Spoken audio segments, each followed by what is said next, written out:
At 49, Mace Windu and the Glass Abyss.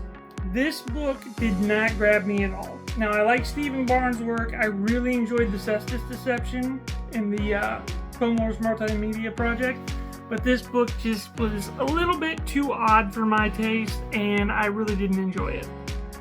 Number 48, The Fallen Star, The High Republic. This book mainly is at 48 because it's the biggest disappointment to me on the list. I went into the book, and this is totally on my expectations. I went into the book expecting Die Hard in space, and that is not what I got. And honestly, it felt slow and boring to me. The whole process of the destruction of Starlight Beacon felt really slow and drawn out, and I just wasn't very engaged with the story. It should have been super edge of your seat intensity, but I wasn't drawn into any of the characters that were supposedly in peril because I had a pretty good feeling they were going to make it into the next phase of the High Republic initiative. So that one fell flat for me. Number 47, Thrawn Treason. If any book is guilty of making Thrawn overpowered, it's Thrawn Treason. At the very end, the concluding battle of Thrawn Treason, he is just so omnipotent that he's able to literally shoot the missiles from his opponent out of the sky before the guy has even fired them because he knows so much. It just was way out of line with what I like about Thrawn, and I had to rank it pretty low. Number 46, Battlefront 2 Inferno Squad. This one rubbed me the wrong way because you have them toasting to the destruction of Alderaan, and there were some things that were taking place that were a little bit more extreme. I just really can't get behind a lot of stories that show the Empire as the protagonist. And I know there are people out there that defend this book, and it does have its good points, but this one just didn't work for me. Number 45, Aftermath. For being the very first adult canon novel that they were producing in the new canon, this fell flat for me on so many levels. The characters really didn't grab me at first. The setting of Akiva just didn't seem that interesting to me. And I got to admit, I had some bias from the old Legends continuity that was preventing me from really enjoying it. But yeah, this one is kind of low on my ranking. Number 44, 43, and 42 are the Thrawn Ascendancy Trilogy. I just am not a big fan of the Chiss Empire. I just don't really care too much about the machinations of their society and the politics that are going on behind the scenes that forces Thrawn to go to the Empire. It just isn't that appealing to me, so those rank pretty low. Technically, on a technical level, they're very well written, but they just didn't grab me. Number 41, Shadowfall, an Alphabet Squadron novel. This one was just way too dark and depressing for me. Most of the story takes place around one of the characters basically torturing themselves in order to unlock a Sith artifact or Sith temple, and it just was way too dark for me. I did not enjoy that one very much, and it's pretty low on my ranking of rereads. Number 40, Alphabet Squadron. Alphabet Squadron didn't live up to my expectations either. I was looking forward to something more along the lines of the X-Wing series of books, and this was not that. Again, there were some good parts of it. There were things that I enjoyed about it, but it just didn't really grab me. There was not a lot of action to it until the end. I did really enjoy the part that was like Battlestar Galactica with the Republic cruiser trying to avoid the Imperial hunters. I thought that was a lot of fun, but in the middle section of the book, it just kind of got dull and it went flatline for me. So that's my ranking for that one. 39 and 38 are Aftermath Empire's End and Aftermath Life Debt. Again, this could be some bias coming out because of my attachment to Legends, but since this was supposed to be the defining trilogy before the sequel trilogy, since it was supposed to introduce us to the state of the galaxy before we get to The Force Awakens, I feel like it really fell flat. I think Life Debt was the superior book to the other one, Empire's End, and it just really didn't feel like it set the stage for The Force Awakens for me very much. I mean, that was the expectation going into it. It was going to set the stage for the galaxy, and I just felt that there were too many unanswered questions and dropped plot points to really make it interesting. Speaking of The Force Awakens, number 37 is my review of The Force Awakens novelization. It did a pretty solid job of what it was supposed to do. It was a nice rundown of the events of the movie, and it was a fun read to revisit in the months after the theatrical release before the home video release. But I have not gone back and reread that book since the home video release, so that's why it ranks so low. Number 36, Last Shot by Daniel Jose Older. The thing about this was the tonal inconsistencies. The humor, when it hit, was good, but when it did not, it was cringy. There were things about the structure of the book that I didn't really care for. I mean, I'm not a big proponent of jumping around the timeline and having like 3 different timelines going on in the book. I was able to follow along with it just fine, but I just felt like that reduced some of the consistency of it, and the tension. Like a novel like that, you kind of want to have some tension involved about who's going to make it out, and I just didn't feel that. Number 35, Dark Disciple. This is an adaptation of an arc of the Clone Wars that did not get produced, and in novel form, it gave fans what they were looking for. An Asajj Ventress novel with her relationship with Quinlan Voss. For some people, this is a very enjoyable book that ranks pretty highly on their list. I did not like the way that it was set up. The middle section and the switch from Voss as a POV character just kind of ruined it. I know why they did that, but I would have preferred to still be inside Voss's head in the second half of the novel, with him trying to justify and explain why he was doing what he was doing, instead of being outside of his head and unaware of what was going on. Number 34, Jedi Battle Scars. Now, I put this on here with an asterisk, and the asterisk is what saves this book from being in the bottom tier. I have no problem with Merrin having a relationship with somebody other than Cal. In fact, I think it was a pretty decent idea to put in there to show her character growth and how she's dealing with the trauma of her experiences. I'm all for that. It's just the interactions between Merrin and that character were not great. It just, to me, it felt a lot like fan fiction, and I just didn't really care for it. Now, I'm a huge sucker for the Star Wars Jedi series.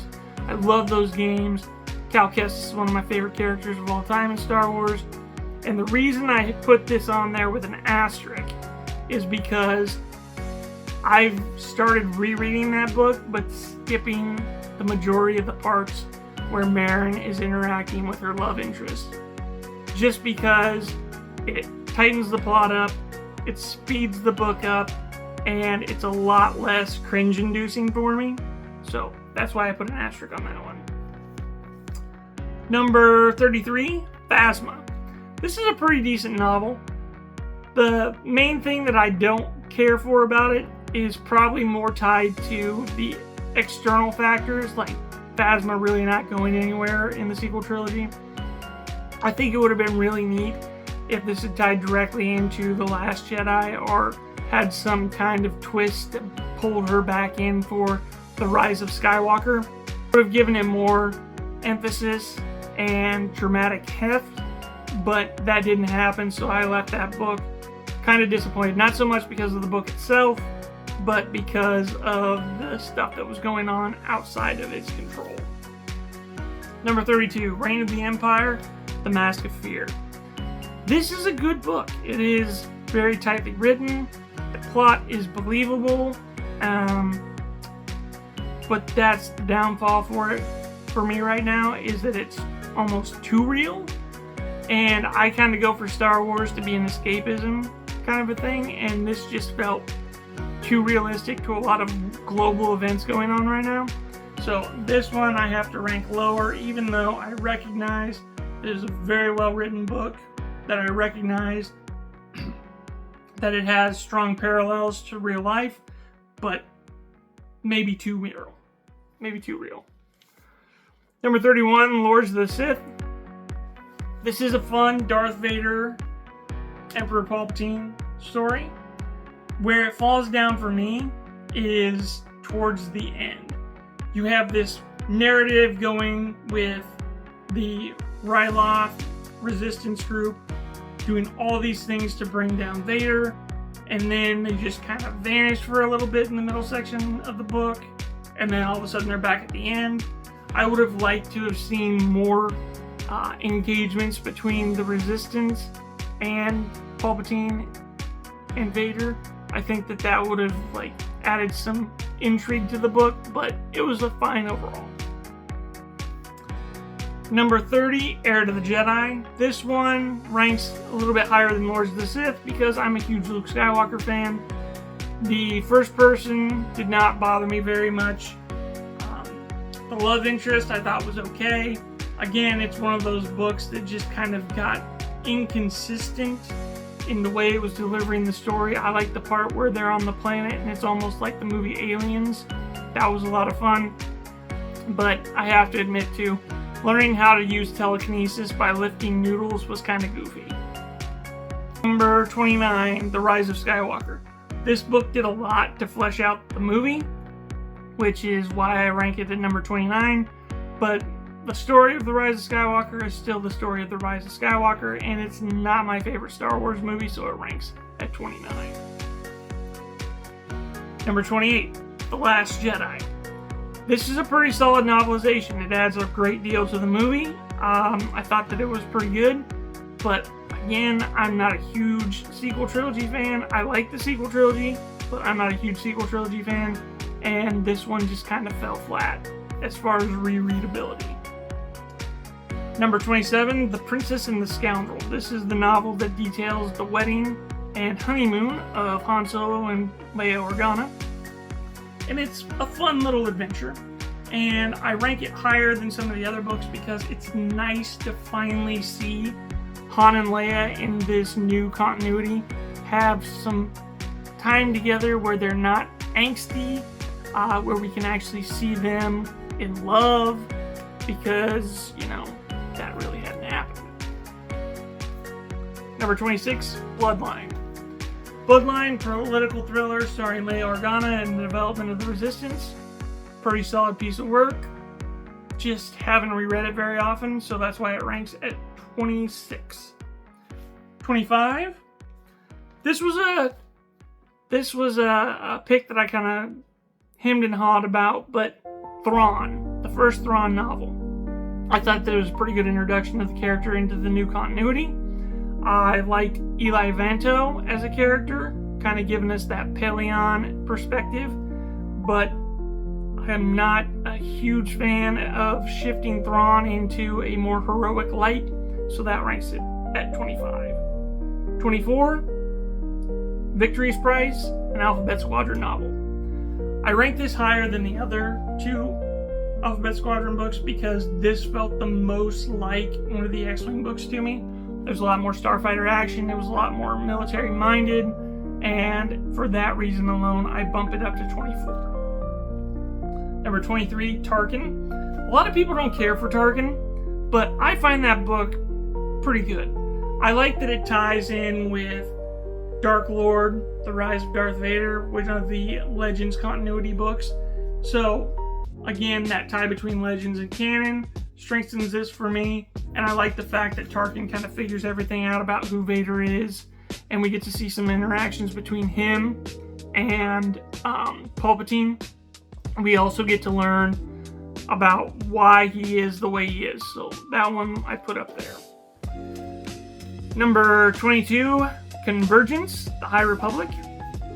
I rank this one at 22 because Of all the High Republic adult novels, this one, after The Fallen Star, was probably the one that I found the most boring.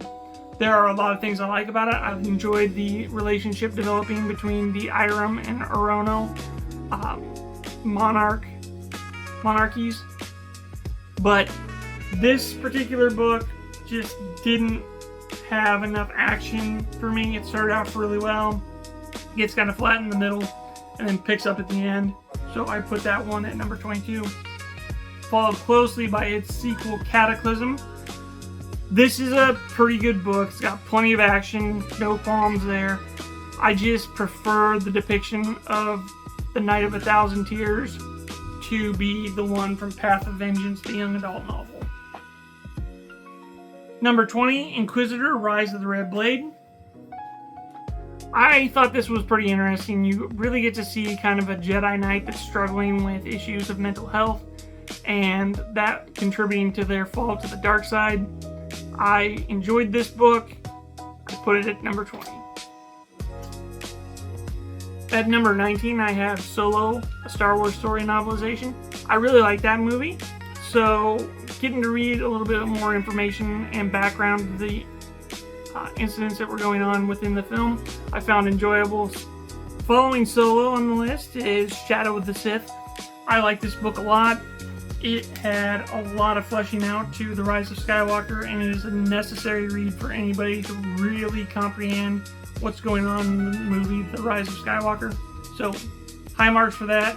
Huge Luke Skywalker fan. High marks for that. It ranks lower because this book is just sad. It just makes me feel bad. So I rank that kind of lower. After Shadow of the Sith, we move down to Galaxy's Edge, Black Spire, a fun adventure set on Batuu with a spy story involved. Really enjoyed it. Sequel to Phasma. Don't miss out on this one. Number 16, The Acolyte Wayseeker. I know this is a newer book, and I know that it's not been a lot of people's favorite, but I don't mind the story structure. And honestly, I thought it was a nice low-stakes adventure that really kind of fleshed out Ernest Hero in the Acolyte timeline. Following The Acolyte Wayseeker at number 15, we have Temptation of the Force. Really fleshes out the relationship between Elzar and Avar. I like the action that takes place with it. Porter Engle, top tier character. Anything with him in it gets a boost in my opinion, so that's why that one's there. After that, we've got The Eye of Darkness. I put this one a little bit before Temptation of the Force because I like the stories of Jedi out on their own, still trying to do good. I was a huge fan of Knights of the Old Republic comic book series and Knight Errant. This really scratched that itch for me, so I rank this higher than Temptation of the Force. At number 13, we've got The Rising Storm.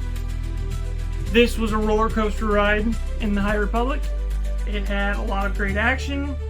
I was literally on the edge of my seat trying to anticipate what was going to happen to which characters. Put that right there. This one is followed by number 12, Trials of the Jedi. This was a pretty solid ending to the High Republic series. The reason I rank it at number 12 is because it did not feel like it wrapped everything up or tied all the pieces together.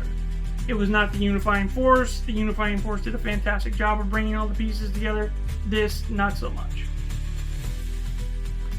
Number 11, Light of the Jedi. Fantastic introduction to the High Republic era. No notes. Number 10, this is one that a lot of people don't care for, but Thrawn Alliances. I'm a sucker for Anakin Skywalker stories in the Clone Wars. I also like Darth Vader stories, so this just hit the mark. Number 9, Rogue One, a Star Wars story.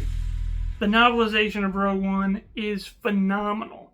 It just gives so much more depth to the movie, so I highly recommend that you read that one. Followed by number 8, Catalyst, a Rogue One story. This, again, adds depth to Rogue One, which is a plus in my book. Number 7, Battlefront, Twilight Company. I just kind of like military sci-fi, and this was really hitting that button. I know a lot of people don't care for this particular book, but I've read a lot of history books and memoirs from soldiers, so this one was higher on my list. Number 6, Resistance Reborn. Probably the most fun sequel era story that we've gotten so far. Really set the stage for an episode 9 that did not happen. Number 5, A New Dawn. John Jackson Miller, fantastic author. Loved his depiction of Canon and Hera, and it was great to have such an interesting villain in Count Vidian. So, good book there. Edging that out is John Jackson Miller's The Living Force. It was just such a fun book. I enjoyed seeing all the adventures of the Jedi Council as they're trying to either celebrate or shut down a Jedi outpost. It's a lot of fun. Number 3, Master and Apprentice. I like a lot of prequel era stories. Qui-Gon Jinn's a top tier character in my opinion, and it had some real twists that I did not see coming, so I really like that one. Number 2, Brotherhood, prequel era story. Anakin and Obi-Wan, sign me up. And then finally, number 1, Sanctuary, a Bad Batch novel. I just read this one, so this might be some recency bias, but it was so much fun. If you have not read this one yet, go ahead, go out, pick it up, read it. You're not going to regret it. So that's my list. Let me know what you think in the comments below, and thanks for watching.